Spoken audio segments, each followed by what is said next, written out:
Hello అండి, ఎంతో టేస్టీగా ఉండే గుత్తి వంకాయ ఫ్రై మీకోసం. చేసే విధానం చూసేయండి. ఇప్పుడైతే నేను కొంచెం ఒక 10 ఎండుమిరపకాయలు అయితే తీసుకున్నాను. అలాగే గుప్పెడు పల్లీలు, ఒక స్పూన్ ధనియాలు, ఒక చిన్న సైజు వెల్లుల్లి, ఇంకా ఒక చిన్న కొబ్బరి ముక్క, ఇంకా చెక్క, లవంగాయలు వీటన్నిటిని కూడా రెండు రెండు చొప్పునైతే తీసుకున్నానండి.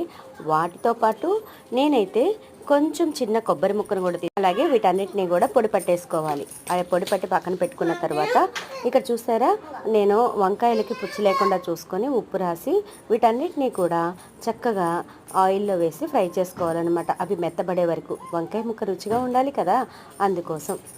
అలాగే ఇక్కడ నేను పొడి పట్టిన పొడిని కూడా ఈ వంకాయలు ఉడికిన తర్వాత దాంట్లో వేసి వంకాయ ముక్కల్లో వేసుకొని చక్కగా మళ్ళీ ఫ్రై చేసుకోవాలి. అలా ఫ్రై అయిన తర్వాత ఆహా, తినడానికి అద్భుతం అండి. నిజంగా చాలా బాగుంది. మీరు కూడా ఒకసారి ట్రై చేసి టేస్ట్ ఎలా ఉందో చెప్పేయండి. ఓకేనా friends, thank you for watching. నా వీడియోస్ కనుక మీకు నచ్చినట్లయితే ప్లీజ్ లైక్ చేయండి, షేర్ చేయండి, సబ్స్క్రైబ్ చేసుకోండి.